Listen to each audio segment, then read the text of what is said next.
छोड़िए, बड़ी बहन है वो आपकी, इससे उस प्रोफेसर पे झूठा इल्जाम लगाया। उनका बेटा हमारे स्कूल में पढ़ता है, जिंदगी मुहाल कर दी है उसने मेरी। छोड़ूंगी नहीं। सना, सना आप कहते हैं छोड़िए, छोड़िए, बाहर चलिए, बाहर चलिए आप। क्या है रुखसाना, आप तो बड़ी हैं, आपको समझना चाहिए। क्या कह रही थी ये सब? हाँ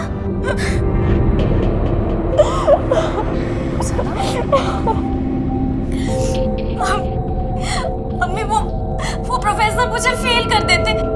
अगर मैं ये नहीं करती तो मेरा पूरा साल बर्बाद हो जाता। मैं क्या करती, आप बताइए। उसे रोकने के लिए मुझे झूठ बोलना पड़ा।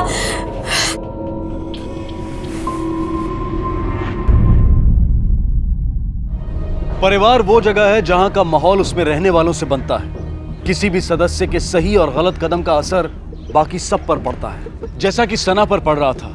रुखसाना द्वारा अपने प्रोफेसर पर लगाए गए बलात्कार की कोशिश के झूठे इल्जाम की वजह से उसके आसपास के लोगों से उसे ताने सुनने पड़ रहे थे। रुखसाना की इस हरकत और सना की इस नाराजगी का सीधा और सबसे बुरा असर पड़ा इन दोनों की मां नजमा पर, जिसका पति दुबई में काम करने के लिए इस पूरे घर, केटरिंग के अपने काम और दोनों जवान लड़कियों की जिम्मेदारी को उस अकेली पर छोड़ गया था। नजमा अकेली हर जिम्मेदारी उठा रही थी। उसे सहारा था तो सिर्फ अपने केटरिंग के बिजनेस पार्टनर जोएब का, जो उसे और उसकी बच्चियों को अपने ही परिवार की तरह मानता था और उनकी देखभाल करता था। फिलहाल रुखसाना द्वारा अपने प्रोफेसर पर लगाए गए झूठे इल्जाम ने नजमा और पूरे घर को हिलाकर रख दिया था और जोएब ने उससे वादा किया था कि वो इस मामले को संभाल लेगा।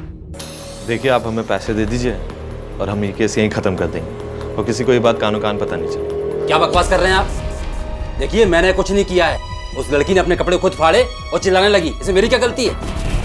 सब आप मुझे पास कर दीजिए ना। तुम्हें पास कर दूं मैं? तुम्हें पास कर दूं? अपना पेपर देखा है? एक भी क्वेश्चन का सही जवाब नहीं लिखा है तुमने और बोल रही पास कर दूं। अरे ये क्या कर रही तुम? अरे क्या कर रही तुम? क्या कर रही? अरे ये सब गलत है। सुनो, पहले मेरी बात सुनो। अरे पहले मेरी देखो, ये क्या है? बचाओ, बचाओ! सुनो मेरी बात सुनो। अरे क्या पागलपन है ये? देखिए, हमें पता है आपने कुछ नहीं किया, मगर ये बात आप कोर्ट में कैसे साबित करेंगे? कानून तो लड़की का ही बात मानेगा। कहना क्या चाहते हैं आप? कुछ नहीं, बस यही कह रहे थे कि एक रकम डिसाइड कर लेते हैं। वो रकम आप हमें दे दीजिए और रुखसाना केस वापस ले लीजिए। क्या बकवास कर रहे हैं आप? अरे गलती आपकी और अब हमें ब्लैकमेल कर रहे हैं। ऐसा हम कुछ नहीं करेंगे। आवाज नीचे करके बात करो बच्चे, वरना और भी तरीके हैं हमारे पास बात मनवाने के। खैर, अभी आप अपनी तशरीफ का टुकड़ा ले जाइए, वरना आप जानते हैं मैं क्या कर सकता हूं। ले जाओ अपने फादर को। चलिए डैड। लेकिन जोएब, पैसे पैसे क्यों? देखिए, और कोई तरीका नहीं था हमारे पास। मैं ये सब रुखसाना के लिए ही कर रहा हूँ। सब ठीक हो जाएगा।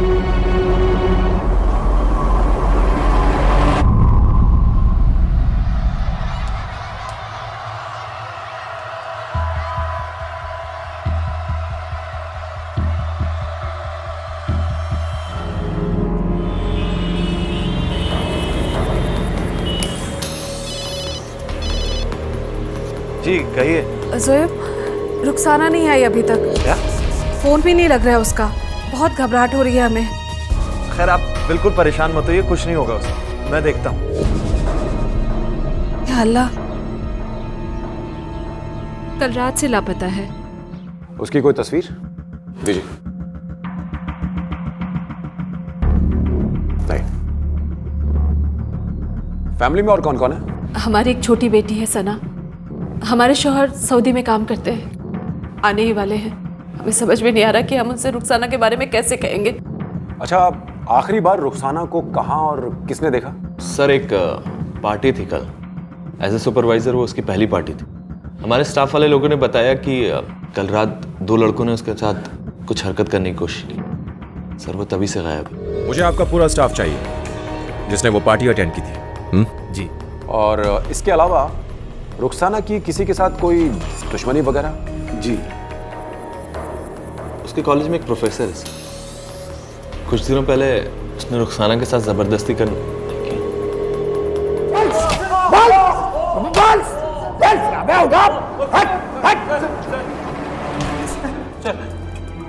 खून की सारी गर्मी निकल जाएगी तुम दोनों की। सच सच बता दो, तुम लोगों ने क्या किया उस लड़की के साथ? कहाँ ले गए? सर कुछ नहीं किया सर। सर वो लड़की थोड़ी चालू टाइप की थी सर। हमने सिर्फ उनसे बात करने की कोशिश की, थोड़ा छेड़ा, उसके बाद हम चले गए थे सर। हमने कुछ नहीं किया सर। सर उसके बाद से सर हम घर पे ही थे सर। सर आप चाहे तो सर हमारे पेरेंट्स से पूछ सकते हैं सर। किसी लड़की या महिला के साथ छेड़छाड़ करना अपने आप में एक बहुत बड़ा जुर्म है। खुद अपने मुंह से ये जुर्म तुम कबूल कर रहे हो और अब मुझसे ये उम्मीद कर रहे हो कि मैं ये मान लूं कि तुम दोनों मासूम हो। सच सच बताओ। सर हमने कुछ नहीं किया सर। सर हमने कुछ नहीं किया सर। हवालात में बंद करो। नहीं सर प्लीज सच सर। न बोले, हवालात में sir please sir. Sir please sir. Sir please sir. Sir please sir.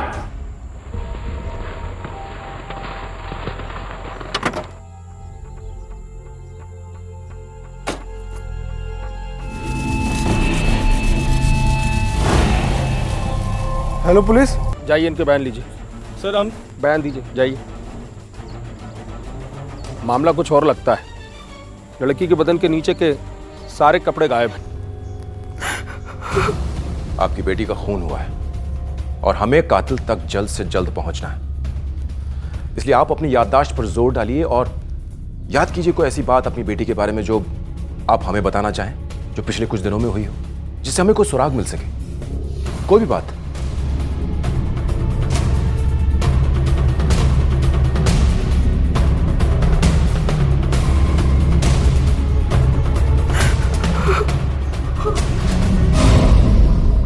कई बार गुनहगार कानून को जानने के बावजूद भी गुनाह करते हैं। इसलिए जब तक कोई और सामने नहीं आता है, आप और आपका बेटा हमारे प्राइम सस्पेक्ट्स रहेंगे। सर वो इंसान हमको धमकी दे रहा था और तो और हमारे साथ बकवास कर रहा था, और ये सब चीजें मैंने सबूत के तौर पे अपने फोन में रिकॉर्ड करी है। आप चाहें तो सुन सकते हैं। बस यही कह रहे थे कि एक रकम डिसाइड कर लेते हैं, वो रकम आप हमें दे दीजिए और रुखसाना केस वापस ले लीजिए। क्या बकवास कर रहे हैं आप? अरे गलती आपकी और अब हमें ब्लैकमेल कर रहे हैं। इस आवाज को पहचानते हो? आवाज नीचे करके बात। सॉरी सर, वरना और भी तरीके वो घबरा गया था इसीलिए मैंने झूठ बोला। हमें पता था कि रुखसाना ने प्रोफेसर पे इल्जाम गलत लगाया, मगर सर यकीन मानिए मैं सिर्फ इस मैटर को सॉल्व करना चाहता था। प्रोफेसर को रिश्वत के लिए धमकी देकर? इस वक्त तुम जा सकते हो, लेकिन जब बुलाऊं तब हाजिर हो जाना। जी सर। सर फॉरेंसिक रिपोर्ट से ये क्लियर हो गया है कि रुखसाना की मौत से पहले उसके साथ रेप किया गया था सर, और उसकी बॉडी से सर 2 अलग अलग सैंपल्स मिले हैं। इसका मतलब रेपिस्ट 2 थे? जी सर। इसके अलावा पोस्टमार्टम रिपोर्ट ये बताती है कि रुखसाना की मौत उसके ऊपर कार गुजरने की वजह से हुई थी सर। लेकिन ये सर कार उस आदमी की नहीं थी जिसके नीचे उसकी लाश मिली। उसकी मौत तो करीब 10 घंटा पहले हो चुकी थी सर। इसका मतलब ये सारा वाकया पार्टी के ठीक बाद हुआ? जी सर। और जिस कार से रुखसाना को कुचला गया वो एक बड़ी गाड़ी थी सर, जिसे एक बार रुखसाना को ऊपर से आगे ले जाया गया, फिर बैक गियर लगा के उसे दोबारा कुचला गया सर। यानी कि कातिल जो भी है वो ये तसल्ली कर लेना चाहता था कि रुखसाना जिंदा ना बच पाए। Right sir. ये रुखसाना के पिछले 6 महीने के कॉल डिटेल्स हैं।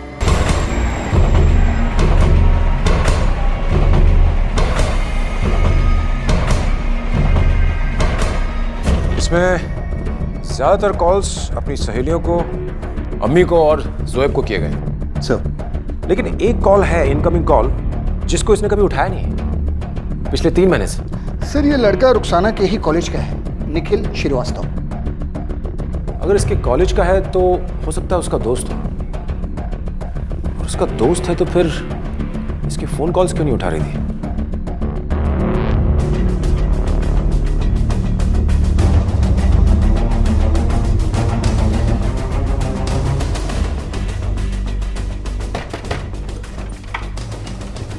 निखिल श्रीवास्तव? जी सर। वो गर्लफ्रेंड थी सर मेरी। बहुत प्यार करता था सर मैं उससे, और उसने मुझसे 3 महीने पहले ब्रेकअप कर लिया था। मैं तुम्हारी गर्लफ्रेंड नहीं बन सकती। I don't think we should continue this. I am sorry. Please यार ऐसा मत बोल यार। I love you so much यार। बाय निखिल। प्लीज। और सर 1 हफ्ते बाद उसने दूसरा बॉयफ्रेंड भी ढूंढ लिया। कौन है वो? जानता है उसे? सर नहीं जानता मैं उसे। एक बार देखा था सर, एक तो होटल से निकलते हुए देखा था मैंने उसे। कौन सा होटल? होटल एवरग्रीन, सेक्टर 11 में है सर। सर। इस लड़की को पहचानती हैं? जी सर। सर रिकॉर्ड्स के मुताबिक यहाँ वो 2 लोगों के साथ आई थी। एक है ध्रुव भंडारी और जोएब शेख। जोएब शेख। इस जोएब शेख को बुला पुलिस स्टेशन, और इस ध्रुव भंडारी को। जी सर मैं क्यों मारूंगा उसे सर? वो कोई गर्लफ्रेंड या वाइफ थोड़ी थी मेरी। मैं तो बस उसके साथ टाइम पास किया करता था। इसका ब्लड टेस्ट करवाओ। सर चला जा। और कितनी बार बुलाएंगे सर आप मुझे? मैं आपसे बार बार बोल रहा हूँ, वो मेरी छोटी बहन जैसी थी सर। इस वजह से उस प्रोफेसर को मैं बार बार धमकी दे रहा था, और आप मुझे सर। छोटी बहन जैसी थी इसलिए उसे एवरग्रीन होटल लेकर जाते थे। हम गए थे उस होटल में, और वहां के रिसेप्शनिस्ट ने रुखसाना को पहचान लिया है, और उसके रजिस्टर में तेरे नाम की एंट्री भी देखी। इसलिए अब सीधी तरह बताओ कि तुम दोनों के बीच में ये कब से चल रहा है? बोल। 3 महीनों से सर। मगर वो बात और ये बात बिल्कुल अलग है सर। हमें नहीं पता उसे किसने मारा, और ना ही उसकी मौत से हमारा कोई लेना देना है। उसका पता हम लगा लेंगे। ब्लड टेस्ट करवाओ। सर रुखसाना मर चुकी थी। उसे बहुत ही दर्दनाक तरीके से मार दिया गया था, लेकिन जो इसके लिए जिम्मेदार था वो अब तक अपने आप को पुलिस की गिरफ्त से बचाए हुए था। अब पुलिस के सामने सिर्फ एक ही मकसद था, और वो था रुखसाना के कातिल तक पहुंचकर उसे उसके गुनाह की सजा दिलवाना। जोएब, तुझ पे मेरा शक और गहरा होता जा रहा है, और मुझे पक्का यकीन है कि तू हमसे कुछ छुपा रहा है। चुपचाप सच सच बता दे, नहीं तो अगर हमने अपने तरीके आजमाए ना तो तुझे बहुत भारी पड़ेगा। बता। सर मैं सच बोल रहा हूँ सर। मैं झूठ क्यों बोलूंगा सर? मेरा अल्लाह जानता है कि मैं सब सच बोल रहा हूँ सर। मेरा कोई हाथ नहीं है उसके कत्ल में। मुझे वो सब कुछ देती थी जो मुझे चाहिए होता था, और उसके बदले में मैं उसकी सारी ख्वाहिशें पूरी करता था सर। सर मेरा तो डीएनए टेस्ट भी मैच नहीं हुआ ना सर उससे। आप मुझ पे क्यों शक कर रहे हो सर? सर ये कुछ रुखसाना के फोटोग्राफ्स हैं जो फोटो स्टूडियो से मिले।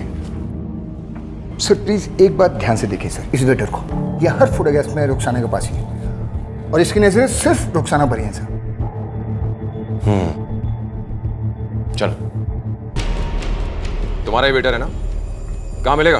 मैं नहीं जानता सर इनको। मेरे परमानेंट लोगों में से तो नहीं है। आई थिंक ये दूसरे स्टाफ की तरफ से आया होगा, मेरे सप्लायर की तरफ से होगा। मैं आपको सप्लायर के पास ले जा सकता हूँ। चलो। हाँ सर, ये इसका नाम सुखपाल है, जानता हूँ मैं इसको, और ये काफी टाइम से हमारे साथ काम कर रहा है। उस दिन की पार्टी में भी वो गया था। इसका एड्रेस दीजिए। जी एक minute sir. Thank you. Okay sir. इस एड्रेस पर जाओ। हाँ। और चेक करो। Right sir.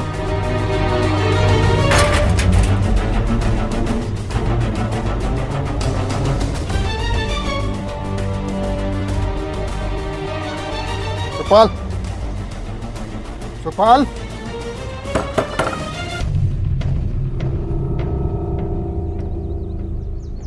सुखपाल,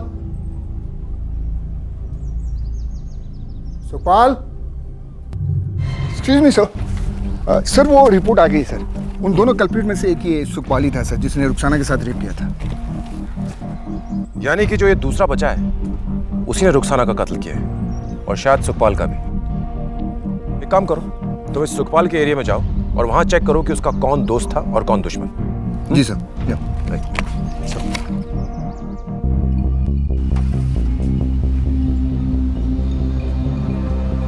बेटा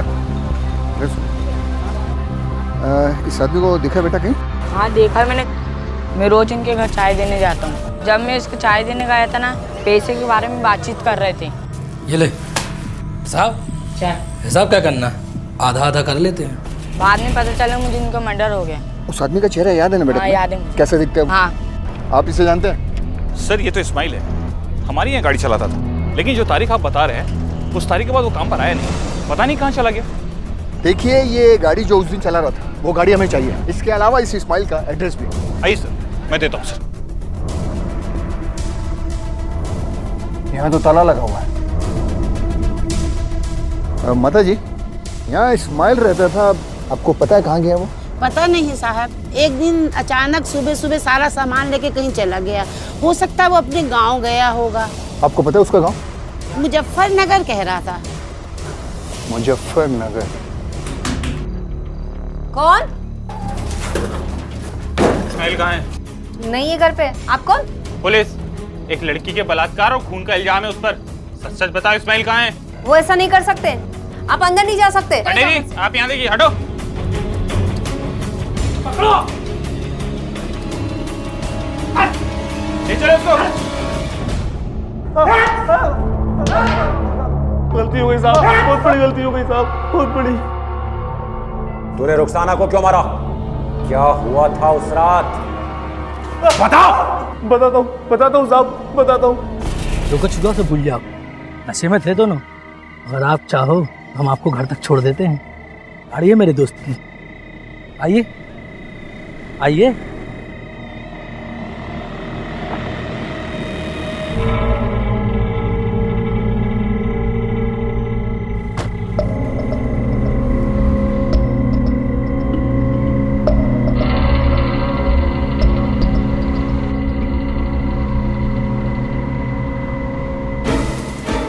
ये कहाँ जा रहे हैं आप? ये मेरे घर का रास्ता नहीं है। छोड़ देते हैं मैडम, थोड़ा शॉर्टकट चल रहा है। छोड़ कैसे देते हैं? ये रास्ता नहीं है मेरे घर का। रोकिए ना, रोकिए ना। क्या करें आप? गाड़ी रोकिए ना। आप बोलते क्यों नहीं इनको? हेलो, प्लीज रोकिए, रोकिए।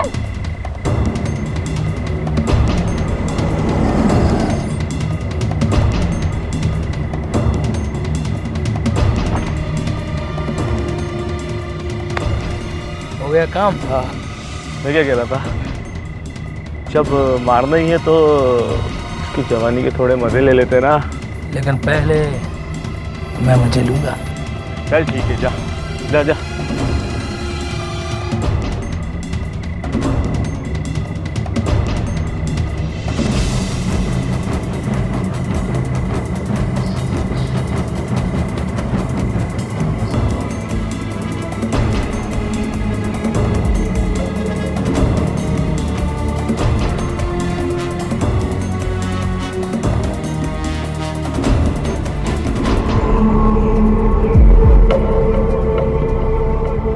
चल मार देते हैं साली को।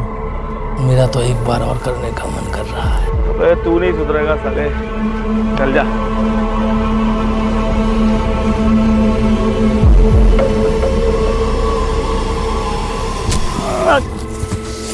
अबे रुक रुक रुक रुक। पकड़ पकड़, अबे पकड़। अरे ऐसे तो भाग जाएगी। चल गाड़ी जा, गाड़ी जा। जल्दी भागा, जल्दी भागा। कहाँ गई, कहाँ गई? अबे नजर रख उस पे, फंस जाएंगे साले। तेज भगा ना तू यार गाड़ी।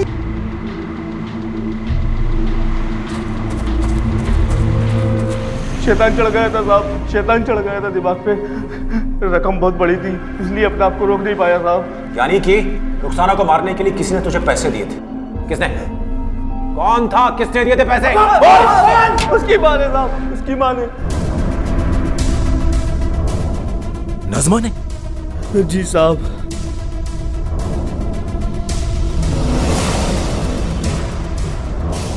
मिश्रा, वहां चेक करो। और तुम ऊपर। क्या बात क्या है? सर वहां तो नहीं है। ऊपर मिली? ऊपर नहीं है सर। नज़मा कहाँ है? वो तो कल रात से ही कहीं चली गई। रात को सब साथ सोए थे, सुबह उठकर देखा तो नहीं थी। उसका फोन भी बंद आ रहा है। समझ में नहीं आ रहा कि, लेकिन आप ये क्यों पूछ रहे हैं? क्या किया उसने? रुखसाना के कातिल ने हमें बताया है कि नज़मा ने ही उसे मरवाया है और नज़मा ने ही उसे रुखसाना को मारने के लिए पैसे दिए। ये क्या कह रहे हैं इंस्पेक्टर साहब आप? मैं सही कह रहा हूँ। मगर क्यों? वो हम पता लगा लेंगे। फिलहाल आप अपने रिश्तेदारों को फोन लगाइए और चेक कीजिए कि नज़मा कहाँ है। अगर कोई खबर मिले तो हमें बताइएगा। और मिश्रा, अखबार में नज़मा की सारी तस्वीरें दे दो, बचनी नहीं चाहिए वो। Right sir. तुम ये रुको, चलो।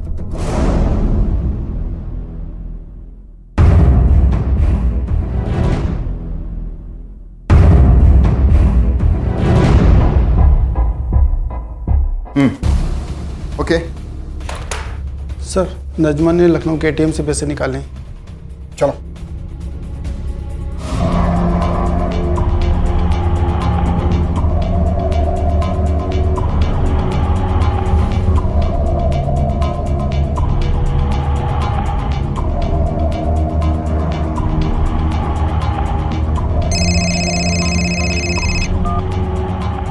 हेलो। ज़ुएब, हम नज़मा बोल रहे हैं। पुलिस को सब कुछ पता चल गया है। वो मेरे पीछे पड़ी है और ये सब तुम्हारी वजह से हुआ है। ज़ुएब प्लीज प्लीज कुछ। ज़ुएब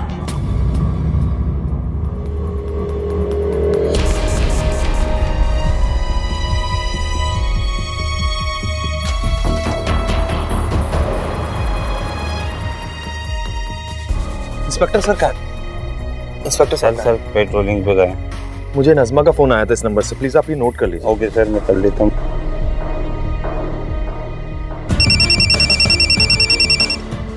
हाँ बोलो। सर नज़मा ने कॉल किया था ज़ुएब को उसी के नंबर से। सर उसकी लोकेशन का पता लगा लिया सर। Very good. ये औरत जिसका नाम नज़मा है आपको होटल में ठहरी थी क्या? हाँ सर ठहरी थी। अभी कहाँ? अभी 10 मिनट पहले चेकआउट कर गई सर। Oh no. तुम लखनऊ पुलिस से कांटेक्ट करो। कोई भी कार, बस या ट्रेन बिना चेकिंग के शहर से बाहर नहीं जानी चाहिए। Yes sir. इससे पहले कि नज़मा ये शहर भी छोड़कर भाग जाए, हमें फौरन इसे अरेस्ट करना है। सर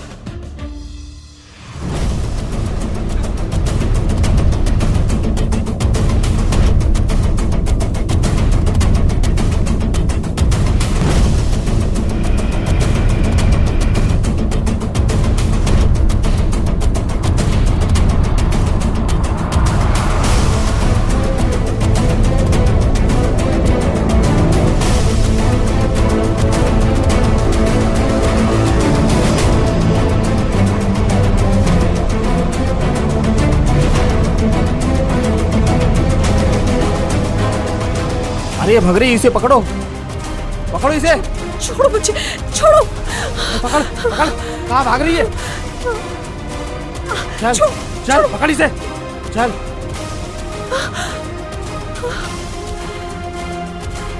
हेलो सर, नज़मा पकड़ी गई। क्यों मरवाया तुमने रुखसाना को? आखिर क्या दुश्मनी थी तुम्हारी अपनी बेटी से? आखिर ऐसा क्या बिगाड़ दिया उसने तुम्हारा कि तुमने अपनी बेटी की ही जान ले ली? सौतेली सही, लेकिन उसकी मां थी तुम। इतने पवित्र रिश्ते पर दाग लगा दिया। आखिर क्यों मारा उसे? बोलो। और कोई रास्ता नहीं था हमारे पास। उसने खुद ही कोई चारा नहीं छोड़ा हमारे सामने। हमें हमारे शौहर से कभी मोहब्बत नहीं मिली, सिर्फ ज़ुएब ही हमारा सहारा था।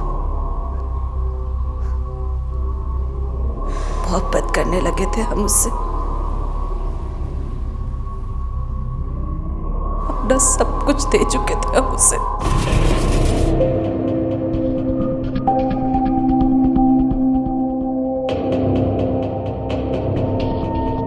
पर अचानक वो भी हमें नजरअंदाज करने लगा। हमारी समझ में नहीं आ रहा था कि वो ऐसा क्यों कर रहा है हमारे साथ। फिर एक दिन सना ने हमें बताया कि इन सब की वजह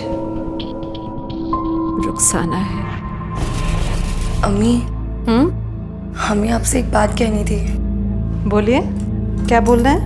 वो कल जब आप घर पे नहीं थी तो रुखसाना और ज़ुएब कमरे में एक दूसरे के साथ।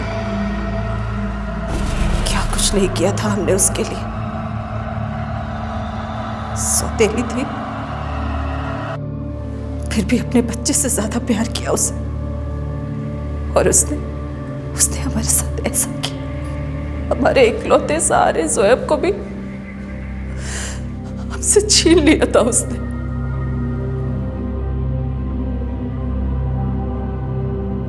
मेरा दिल ये बात मानने के लिए हरगिज़ तैयार नहीं था।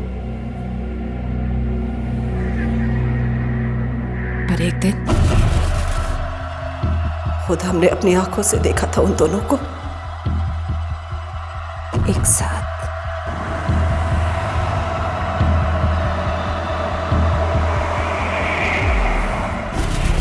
धोखा दिया था उसने हमें, अपनी जवानी दिखाकर छीन लिया था हमसे हमारे ज़ुएब को। ये बात हम बर्दाश्त नहीं कर पा रहे थे, माफ नहीं कर पा रहे थे हम उसे। इसलिए इस्माइल और सुखपाल को हमने पैसे दिए उसे खत्म करने के लिए।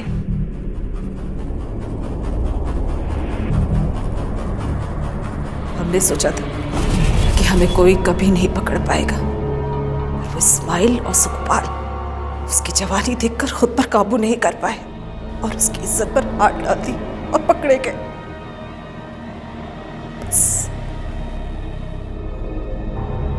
ले जाओ उन्हें।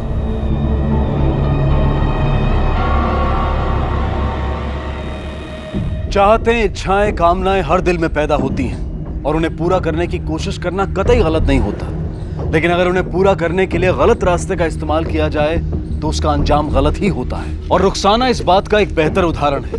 लेकिन ये कहानी हमें सिर्फ ये नहीं सिखाती, ये कहानी हमें ये सीख भी देती है कि नैतिकता और मर्यादा की बातें सिर्फ किताबी नहीं होती। आज भले ही इन्हें ना मानना, इनका मजाक उड़ाना एक फैशन बन गया हो, लेकिन इनका हमारी जिंदगी में आज भी उतना ही महत्व है जितना कि कल था। ये जीवन को जीने का एक बहुत ही वैज्ञानिक तरीका है जिसे बहुत ही सोच समझकर बनाया गया है, और जब जब किसी ने इसका उल्लंघन किया है तो उसका अंजाम वही हुआ है जो रुखसाना और नजमा का हुआ। इसलिए सतर्क रहें और अपनी इच्छाओं और चाहतों को पूरा करने से पहले ये जांच लें कि कहीं उन्हें पूरा करने के लिए आपके द्वारा उठाए गए किसी कदम से आपकी नैतिकता और मर्यादा की सीमा का उल्लंघन तो नहीं हो रहा। इसी विचार के साथ मैं अनूप सोनी अब आपसे विदा लेता हूं। फिर मुलाकात होगी अगले एपिसोड में एक और चौंका देने वाले केस के साथ। तब तक अपना और अपने परिवार का ख्याल रखें और देखते रहें क्राइम पेट्रोल डायल 100। सबक एक को, सीख हम सबको।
बेटा अरविंद, सोने का समय हो गया, जल्दी आओ।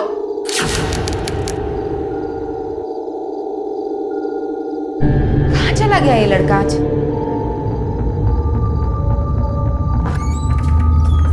अरविंद, अरविंद,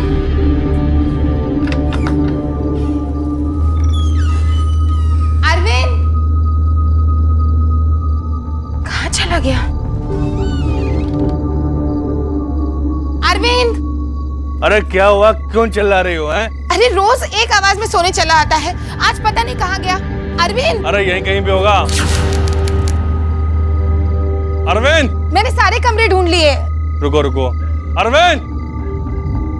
बेटा अरविंद, कहाँ चला गया होगा? अरविंद! अरे क्या हुआ, इतनी रात में काहे चिल्ला रहे हो? अरे देखा अरविंद को तूने? अरे हम क्यों भला अरविंद को देखेंगे? अरविंद! चलिए वहां देखते हैं। अरविंद बेटा! अरविंद! अरविंद! अरविंद! परेशान कर दिया इसने। अरविंद! जीजी! जीजी! जीजी! जीजी! जीजी जल्दी आओ! जीजी! क्या हुआ? हवा भारी है इसमें से। क्या हुआ? अरे मेरा बेटा! अरविंद! किसने क्या तेरे साथ ये बेटा? विष्णु भैया ने। विष्णु! अरे अरे अरे रुक जा!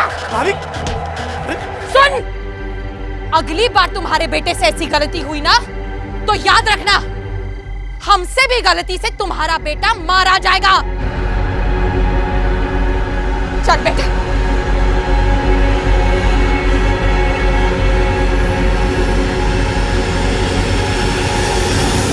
हर परिवार का आधार होता है उसके सदस्यों का आपसी रिश्ता। जब तक इन रिश्तों में मधुरता और मिठास बनी रहती है तब तक परिवार किसी भी कठिनाई का सामना कर सकता है। लेकिन अगर इन रिश्तों में कड़वाहट आ जाए तो यही रिश्ते नासूर बन जाते हैं। आमतौर पर परिवारों में बड़ों के बीच हो रहे झगड़ों का असर बच्चों पर भी पड़ता है और हालात काबू से बाहर हो जाते हैं। इस परिवार में भी ऐसा ही कुछ हो रहा था जो इस परिवार को एक खतरनाक मोड़ की तरफ ले जा रहा था। आइए देखते हैं इस परिवार और इसके अंदर छिपे राज और रिश्तों की कहानी।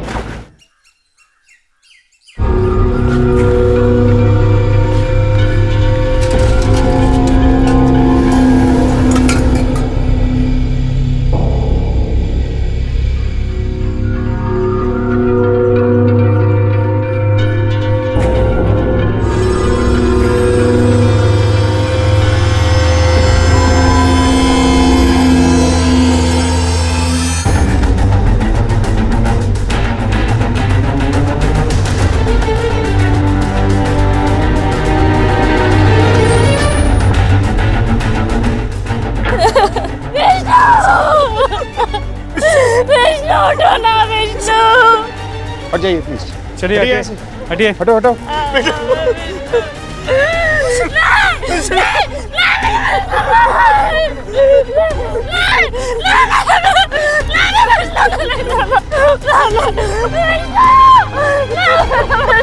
संभालिए, देखिए अपने आप को संभालिए। इस बॉडी को पोस्टमार्टम के लिए लेके जाना होगा। आसपास के लोगों से पूछताछ करो और पूरी जगह की अच्छी तरह से तलाशी लो, शायद हमें कोई सुराग मिल जाए। सर चलो। बार बार धमकी देती थी कि हमारे बेटे को जान से मार देगी साहब। इन्हीं लोगों ने हमारे मासूम की जान ली है साहब। झूठ बोल रही है साहब, हमने ऐसा कुछ ना किया। उल्टा इसका बेटा हमारे बेटे को मारता था, बहुत परेशान करता था। कोई मासूम नहीं था, राक्षस था राक्षस। एक तो हमारे बेटे को खा गई और ऊपर से राक्षस बोलती है। आज साहब इसने मारा हमारे बेटे को साहब। इसने मारा साहब। अलग अलग बयान लो सबका। सर थोड़ा बहुत नहीं साहब, वो हमारे अरविंद को बहुत मारता था और उसे कुछ भी बोलो तो उसकी माँ झगड़ा करने चली आती थी। साहब पता नहीं उसे हमारे बच्चे से क्या परेशानी थी साहब, उसके पीछे पड़ी रहती थी साहब। अब आप भी बताओ ना कि घर में बच्चे होंगे तो थोड़ा मोड़ा झगड़ा तो होगा ही ना। कोई बचपना नहीं साहब, शैतान था वो लड़का। उस दिन तो उसने हमारे अरविंद को अनाज की कोठरी में बंद कर दिया था साहब। मरते मरते बचा है हमारा बच्चा। हाँ साहब मानते हैं हमारा बेटा थोड़ा शरारती था, अब बच्चे शरारत नहीं करेंगे तो कौन करेगा साहब। उसका बेटा शरारत करता तो वो अंधी हो जाती है, उसे कुछ नहीं दिखाई देता, और मेरा बेटा शरारत करता है तो वो राक्षस हो जाता है साहब। आप बताओ अगर उसे इतनी परेशानी थी तो क्यों अपने बेटे को हमारे बेटे के साथ स्कूल भेजती थी? बोलो ना साहब। हाँ साहब, अरविंद जाता था विष्णु के साथ स्कूल, लेकिन कुछ दिन पहले विष्णु ने अरविंद को बहुत मारा।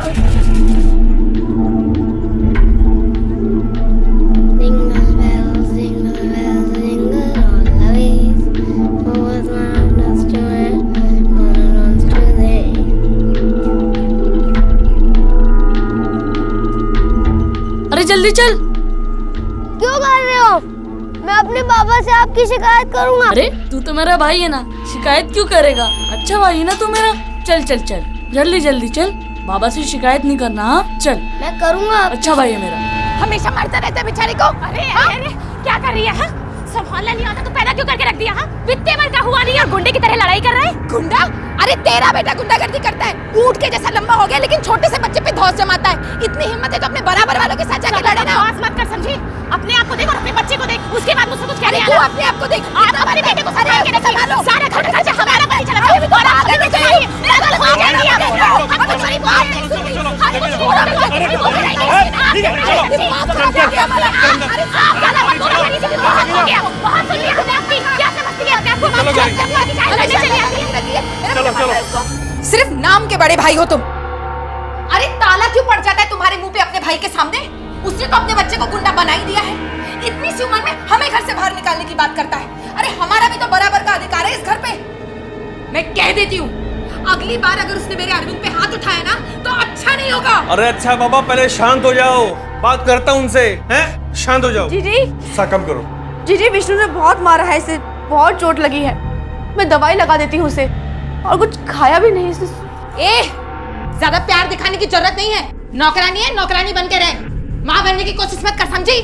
चल जा रसोई में अपना काम कर, जा। मेरा बच्चा। रो मत, कहाँ लगी तुझे? अरे चल मैं तुझे दवा लगा देती हूँ, चल। तब से हमने उसे स्कूल जल्दी भेजना शुरू कर दिया। कितनी जल्दी? 1 घंटा पहले साहब। साहब आज वो स्कूल जल्दी निकल गया था। कितना जल्दी? करीबन साहब रोज से आधा घंटा पहले।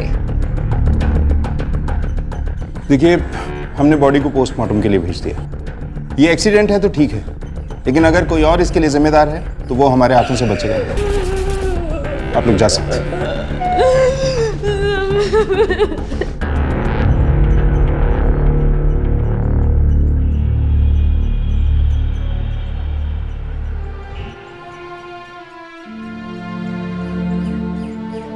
अरे बस करो मम्मी, देर हो रही है। 2 मिनट 2 मिनट बेटा, 2 मिनट।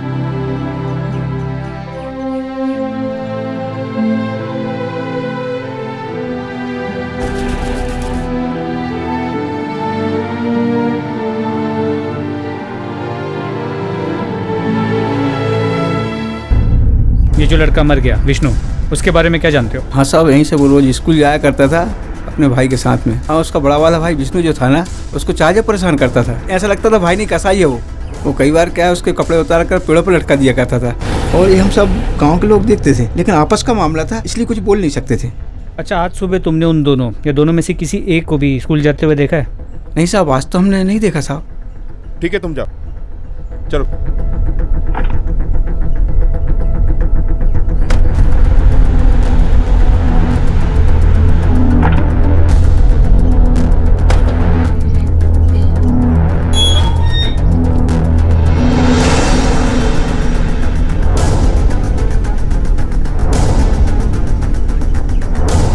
धर्मपाल साहब, हमें अरविंद से बात करनी। अभी? हाँ अभी। साहब, कल बात नहीं हो सकती? कल नहीं, अभी करनी है। हमें लगता है कि उसने विष्णु को स्कूल जाते हुए देखा है। साहब, उसके भाई की मौत हुई है, घबराया हुआ है। अभी वो बच्चा है ना। हमें मत सिखा, हमें पता है बच्चों से किस माहौल में और कैसे बात की जाती है। ठीक है साहब। बेटा अरविंद, आज सुबह आपने विष्णु को स्कूल जाते हुए देखा था?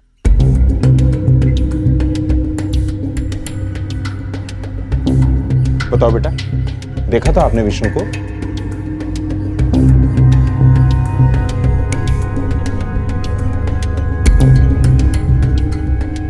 अच्छा बेटा, ये बताओ कि आज आपने पूरा दिन क्या किया? मैं सुबह जब स्कूल जा रहा था तो मेरा पेट दुखने लगा और मैं आधे रास्ते से ही घर आ गया और सो गया।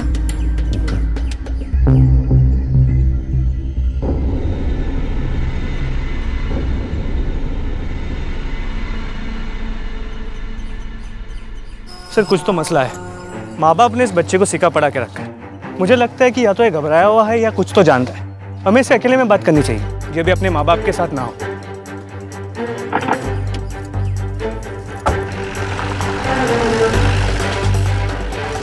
देखो, दोनों भाई रहते एक ही घर में हैं लेकिन अलग अलग। ये तो हमें पता है कि इन दोनों के बीच में लड़ाई थी। अब इनके जानने वालों से ये पता करते हैं कि लड़ाई कितनी सीरियस थी। मुझे नहीं लगता ये कोई एक्सीडेंटल डेथ है। और जिस तरह से रेखा अपने जेठ जेठानी पे इल्जाम लगा रही है, दाल में जरूर कुछ काला है। पूरी तफ्तीश करो दोनों भाइयों और उनकी बीवियों की। कहीं ऐसा ना हो कि आपसी रंजिश में निशाना एक मासूम बच्चा बन जाए। ये तो तय था कि ये परिवार अपने अंदर कुछ गहरे राज छुपा रहा था और इसी वजह से धर्मपाल और गौरी अपने बेटे अरविंद से गलत बयानी करवा रहे थे। क्या ये विष्णु की मौत से जुड़ा कोई ऐसा राज था जिसमें धर्मपाल और गौरी शामिल थे और अरविंद को इस बात की जानकारी थी और जिसे छुपाने के लिए उसके अपने माँ बाप उससे झूठ बुलवा रहे थे? लेकिन वो क्या राज था जिसकी वजह से एक 10 साल के बच्चे का बेरहमी से कत्ल कर दिया गया था? क्या इस परिवार की आपसी लड़ाई ने एक भयानक मोड़ ले लिया था या फिर विष्णु की मौत का राज कुछ और ही था? क्या बताऊं साहब, दोनों भाई आपस में झगड़ते रहते थे और उनके झगड़े में हम मजदूर पिल जाते थे। रामदास भाई तो मजदूरों का खून चूसते थे और धर्मपाल भाई हमारा पैसा। राजेंद्र भाई तो 2 मिनट के लिए कोई मजदूर अगर बैठ आता था तो उसकी दिन भर की दिहाड़ी काट लेते थे। और धर्मपाल भाई वो तो अपने दारू और अय्याशी में बिजी रहते थे। धर्मपाल भाई तो साहब सिर्फ तनख्वाह वाले दिन ही मिलते थे। तो पैसे वाली बात तो बताइए। कौन सी बात? बताता हूँ ना साहब। अरे शांत हो जाओ, साहब आ रहे हैं, पैसे मिल जाएंगे। लाइन पे खड़े रहो भाई, चिल्लाने से पैसे थोड़ी नहीं मिलेंगे। आपका रोज का ये परेशानी रहता, पैसे नहीं रहते। थोड़ा सब्र करो, पैसे मिल जाएंगे हम लोग को, साहब आने वाले हैं। अरे पैसा चाहिए हमें। लो आगे। अरे हमको पैसा चाहिए, मतलब चुप। पैसा आ गया है, पैसा पैसा पैसा, ये ले बांट दे। आवाज नीचे। चलो एक एक करके आओ। चेतन पटेल, अंगूठा लगा।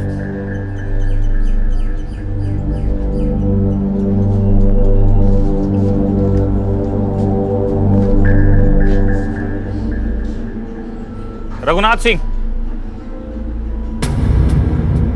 साहब, पैसे खत्म हो गए।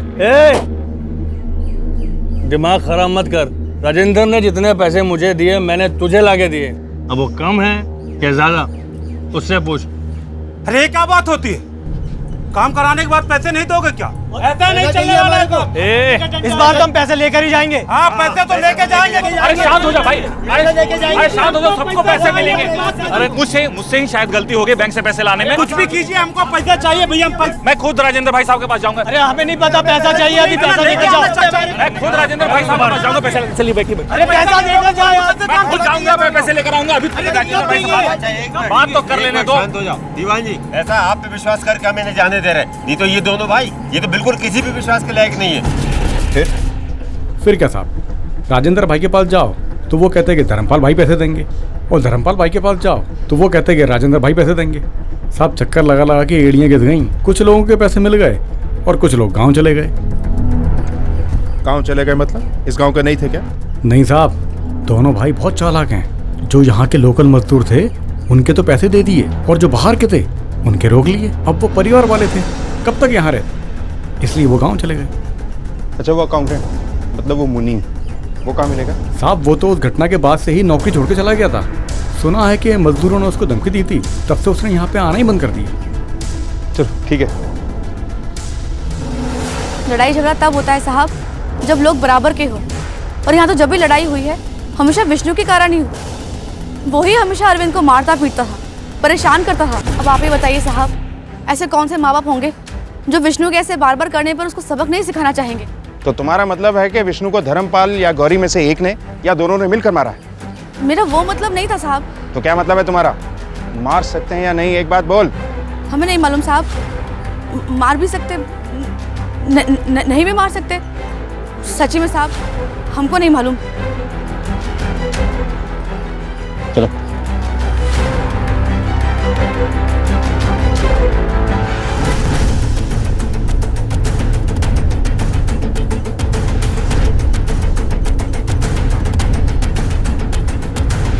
उस दिन किसी ने इन दोनों बच्चों को कुएं के आसपास नहीं देखा। जिस तरह की दुश्मनी थी दोनों भाइयों के बीच में, साफ जाहिर है कि इस दुश्मनी की जड़ पैसा थी। लेकिन ये समझ में नहीं आ रहा कि इस दुश्मनी का विष्णु की मौत से क्या लेना देना। एक काम करो, दोनों भाइयों के फाइनेंशियल रिकॉर्ड चेक करवाओ। Yes sir. और जब तक ये डिटेल्स आती हैं हम लोग चलकर इन भाइयों से पूछताछ करते हैं। Right sir. मुझे तो बर्बाद कर दिया मेरे बड़े भाई ने, पैसों की चोरी की, मेरे मजदूरों के सामने मेरी नाक कटवा दी।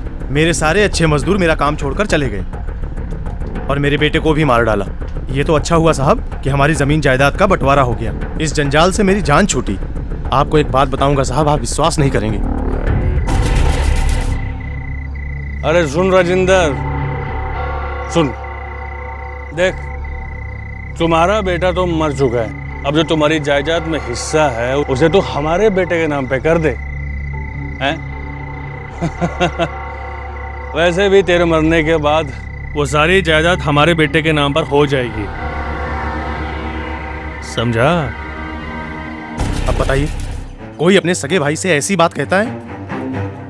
और जब वो ये बात मुझसे कह रहा था, उसका बेटा तो वहां खड़ा होकर मुस्कुरा रहा था, और मेरा बेटा?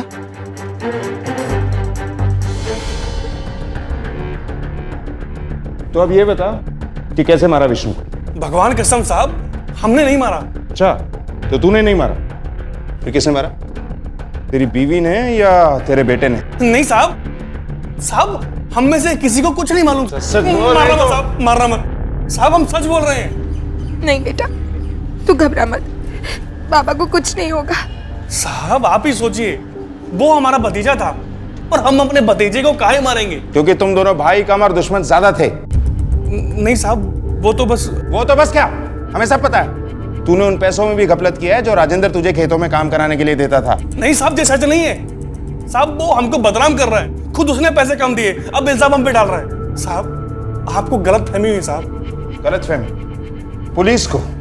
सर एक काम करते हैं, इसे लॉकअप में डाल देते हैं, फिर इसकी ये गलत फहमी दूर हो जाएगी कि पुलिस को गलत फहमी है। माँ कसम साहब, हम कुछ नहीं जानते, हमने कुछ नहीं किया।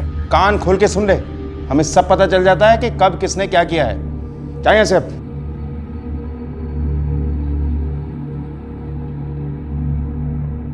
और हाँ, कल शाम 5 बजे तीनों थाने में हाजिर हो जाना। कल का है साहब? कल ही नहीं, कल से हर रोज ठीक शाम 5 बजे तीनों यहाँ हाजिर होना, जब तक हम ये केस सॉल्व नहीं कर लेते।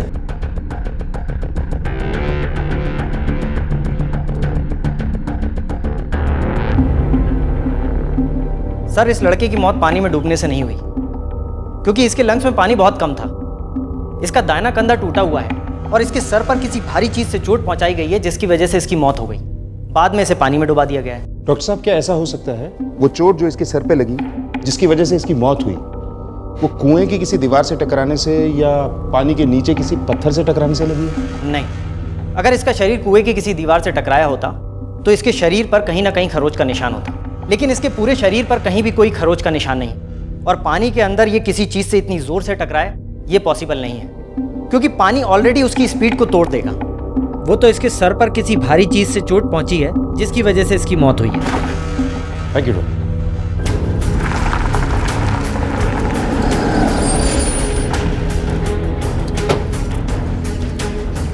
पीठ पर चोट, कुछ अजीब बात। इसका मतलब है किसी ने बच्चे को मारकर कुएं में फेंका हो। तो हो सकता है कि अरविंद ने ये होते हुए देखा था, इसीलिए वो इतना घबराया हुआ था। 5:30 बज गए। ये धर्मपाल अपने बच्चों को लेकर नहीं आया? सर हवलदार को भेज के बुलवा लेता हूँ। हेलो, क्या? ठीक है, गाड़ी निकालो। सर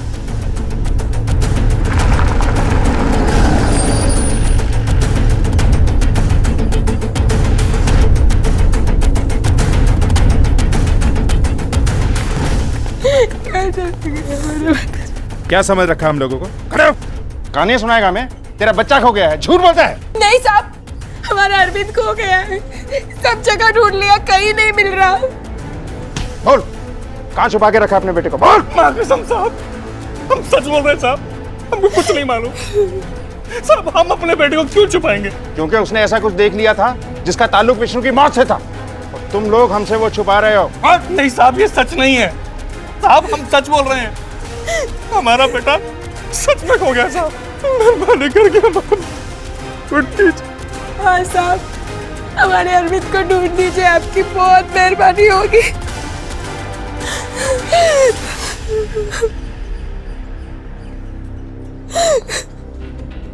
ठीक है, हम देखते हैं। ये सविता से जानकारी हासिल करो, शायद इसे कुछ पता। मैं उधर देखता हूँ। सर आप ज़रा यहाँ आएंगे? सच में साहब, हमें कुछ नहीं पता साहब। हम तो वैसे भी दूर रहते हैं, हमारा तो बेटा चला गया, अब उसके बेटे को गायब करने से हमारा बेटा वापस तो नहीं आने वाला ना साहब। साहब हमारे भाई से झगड़ा जरूर है, लेकिन हम लोग ऐसा कुछ सोच भी नहीं सकते हैं। और साहब अरविंद तो हमारे भी बेटे जैसा है ना, हम तो बस भगवान से यही प्रार्थना करेंगे कि वो जहाँ भी हो ठीक हो और जल्दी मिल जाए बस। जी साहब।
ये खबर तो पक्की है कि कल के दिन फिरौती के लिए कोई किडनैपिंग नहीं हुई थी, क्योंकि अब तक फिरौती के लिए कोई कॉल नहीं आया और हमारे खबरियों के पास भी किसी बच्चे की किडनैपिंग की कोई न्यूज़ नहीं है। इसका मतलब है कि अरविंद अगवा तो हुआ है लेकिन फिरौती के लिए नहीं, दुश्मनी के चलते, या फिर मारा गया। तो क्या राजेंद्र?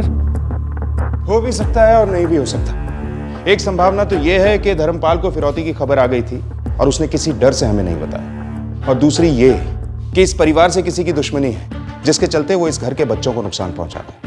वजह चाहे जो भी हो, इसकी जड़ तक पहुंचने के लिए हमें दोनों भाइयों पर नजर रखनी पड़ेगी। क्या अरविंद के गायब होने के पीछे उसके दिल में दफन वो राज था जो उसने पुलिस के सामने नहीं खोला था? और अगर ऐसा था तो ये राज निश्चित तौर पर विष्णु की मौत से जुड़ा था, या कहीं ऐसा तो नहीं था कि इस गुनाह का जिम्मेदार कोई और था जो इस परिवार के बच्चों को नुकसान पहुंचाना चाह रहा था? लेकिन अगर ये सच था तो इसकी वजह क्या थी? पुलिस के लिए केस अब एक रहस्य बनता जा रहा था।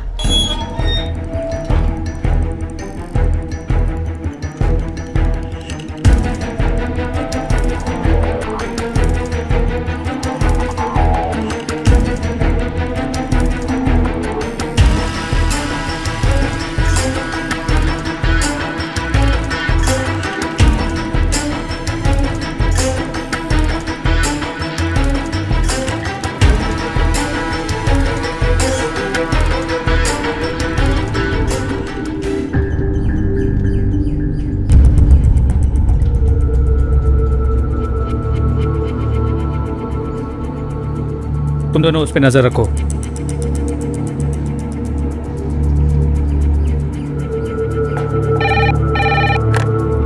हेलो सर, धर्मपाल ने अभी अभी बैंक से 2 लाख रुपए कैश निकाले। इससे पहले भी कई बार उसने बड़ी रकम विड्रॉ की है सर। इतनी बड़ी रकम? हो सकता है फिरौती के लिए हो, पीछा करो उसका। तो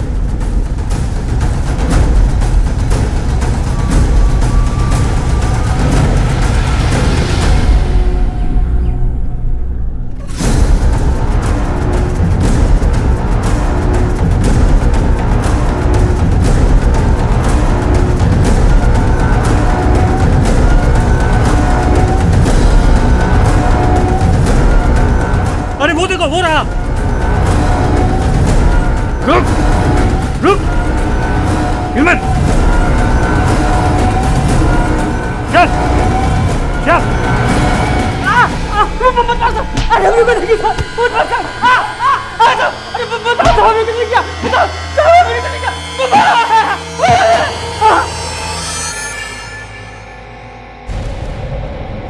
बताता हूँ।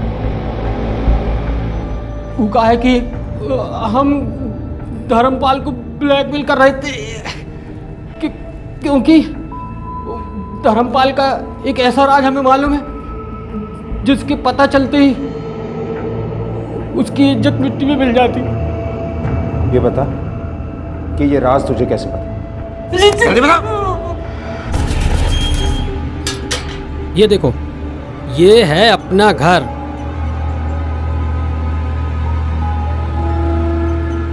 अब जैसा भी है, लेकिन रहने लायक छत तो है। आओ बैठो बैठो, मैं तुम्हें इस घर में बहुत खुश रखूंगा, बिल्कुल रानी बना के। तुम बेकार में परेशान होती हो। अरे आज हमारी शादी हुई है, खुश रहो, ठीक है? बताओ कहाँ छुपा के रखा उसे? हमने अगवा नहीं किया, सविता ने किया है।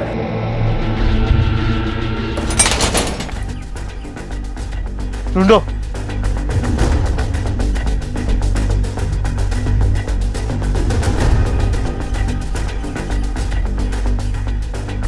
लगता है भाग गई यहाँ से। चलो। हेलो, सविता की फोटोज को आसपास के सभी पुलिस स्टेशन में सर्कुलेट करवाओ। सारे रेलवे स्टेशन और बस स्टैंड पे खास नज़र रखो, प्राइवेट बस स्टैंड पर भी। हाँ, हम आ रहे हैं, वहीं आ रहे हैं, तुम लोग रुको।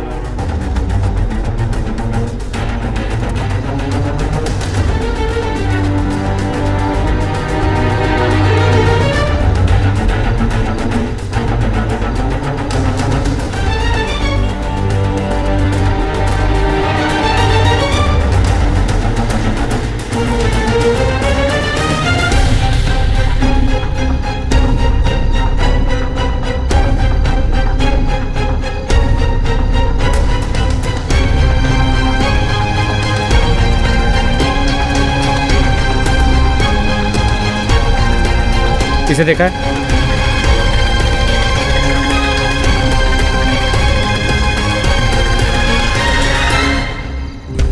टिकट देना एक, सर जल्दी। 1 मिनट, छुट्टा नहीं है, देता हूँ मैं। सर जल्दी। जी 1 मिनट।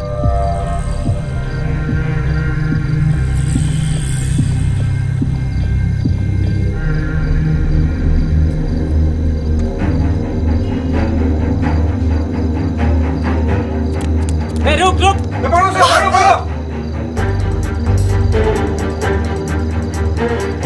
रुको सविता, रुको।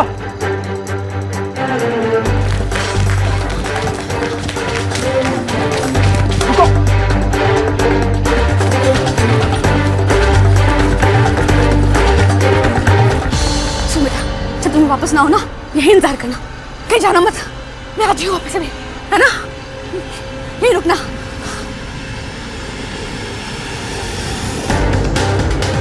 सविता रुक।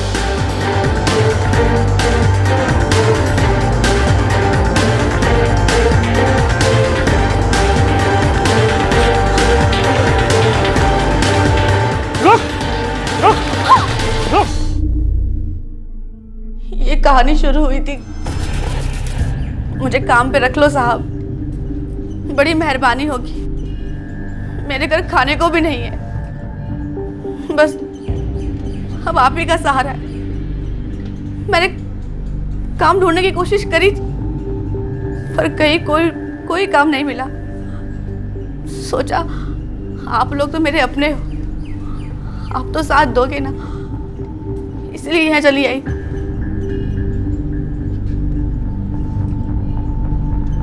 ठीक है। क्या किया तुमने? पूरी बात बताओ। उस दिन विष्णु अरविंद को परेशान कर रहा था, वो उसे कुएं के पास ले जाके उसे पीट रहा था, परेशान किया जा रहा था। देख रहा है? और मुझे मिला रास्ते में तो उसने कहा काकी,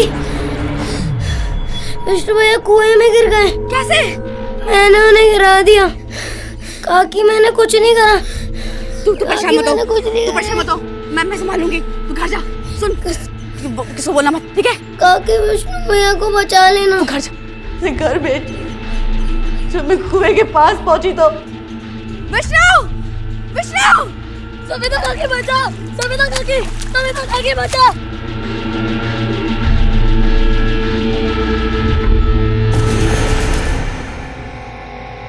क्यों मारा तुमने विष्णु? राक्षस था साहब, वो राक्षस। और उसकी माँ कुछ नहीं करती थी, नाम की माँ थी ना साहब। उसकी माँ तो मैं थी, मैं उसकी माँ थी। अरे मेरा बेटा, किसने किया तेरे साथ ये बेटा? विष्णु भैया ने। विष्णु! हाँ साहब, मैं ही अरविंद की माँ हूँ।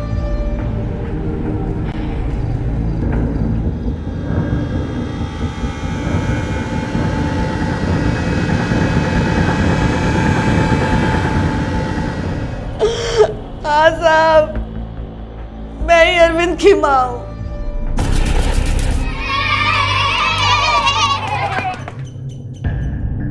एक लाख है, रख ले।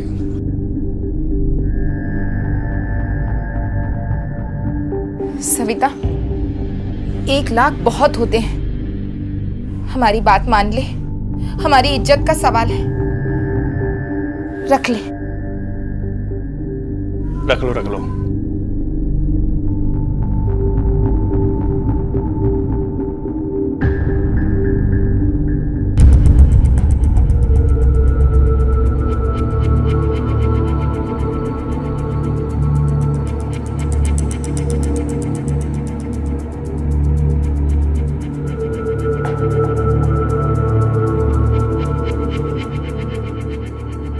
ओ मेरा बच्चा, आजा आजा माँ के पास।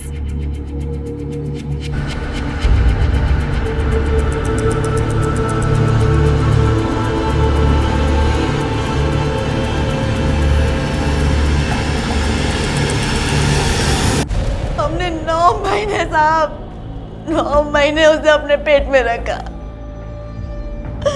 और वो उसे ऐसे लेके चले गए जैसे हमारा कोई हक ही नहीं था उस पर।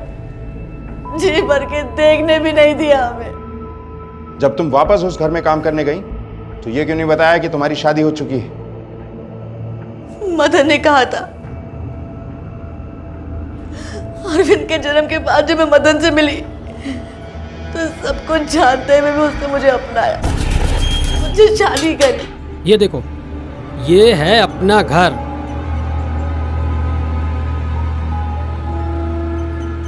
अब जैसा भी है, लेकिन रहने लायक छत तो है। आओ बैठो बैठो। मैं तुम्हें इस घर में बहुत खुश रखूंगा, बिल्कुल रानी बना के।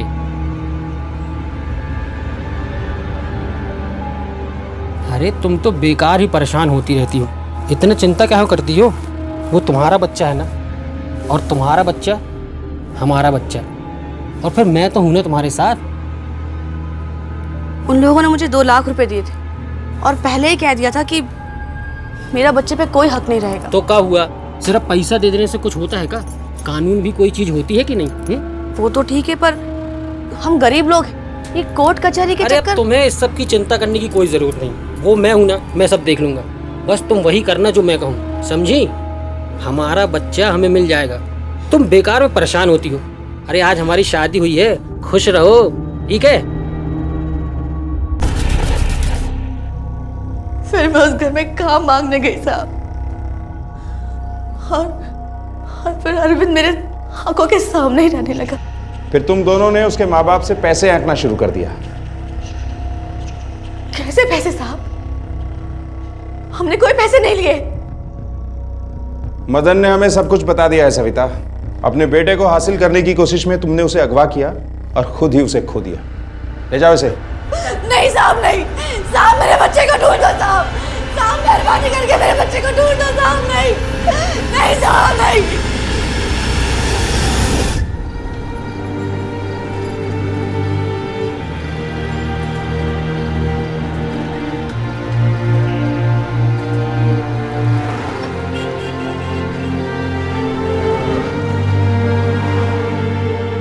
पुलिस अब भी अरविंद की तलाश में लगी है। सविता की अरविंद को सुरक्षित और खुश देखने की चाह ने उसे एक ऐसी जगह पर लाकर खड़ा कर दिया था जिसका उसे कोई अंदाजा भी नहीं था। सविता को कत्ल और अपहरण के जुर्म में आईपीसी की धारा 302 और 365 के तहत आजीवन कारावास की सजा सुनाई गई और मदन को ब्लैकमेलिंग के लिए धारा 383 के तहत 3 साल की सजा हुई है। धर्मपाल और गौरी ने एक कोक किराए पर ली थी और सिर्फ इसलिए क्योंकि उन्हें अपनी इज्जत मिट्टी में मिल जाने का डर था। हमारे देश के कानून में ऐसे कई प्रावधान हैं जिनके जरिए एक जोड़ा किसी बच्चे को गोद ले सकता है या फिर सरोगेसी यानी कि किराए की कोख के सहारे बच्चा पा सकता है। लेकिन अगर कोई जोड़ा समाज और जग हसाई के डर से बच्चा पाने की चाहत में कानूनी रास्ता न लेकर गैर कानूनी तरीकों का इस्तेमाल करता है तो वो अनजाने में ही जुर्म की दुनिया में शामिल हो जाता है और असामाजिक तत्वों का शिकार भी हो सकता है। ऐसा ही कुछ धर्मपाल और गौरी के साथ भी हुआ। एक बच्चे के माँ बाप बनना हर पति पत्नी का सपना होता है, लेकिन इस सपने को पूरा करने के लिए गैर कानूनी तरीका अख्तियार करना पूरे परिवार के लिए घातक साबित हो सकता है। इसलिए जो भी पति पत्नी स्वाभाविक तरीकों से बच्चा ना पा सकें, उन्हें अपने सपनों को पूरा करने के लिए कानूनी तरीकों का ही इस्तेमाल करना चाहिए। अब मैं अनूप सोनी आपसे विदा लेता हूँ। फिर मुलाकात होगी अगले एपिसोड में एक और चौंका देने वाले केस के साथ। तब तक अपना और अपने परिवार का ख्याल रखें और देखते रहें क्राइम पेट्रोल डायल 100। सबक एक को सीख हम सबको। जय। ऐसे और भी मजेदार वीडियो के लिए हमारे चैनल को लाइक, शेयर और सब्सक्राइब करें।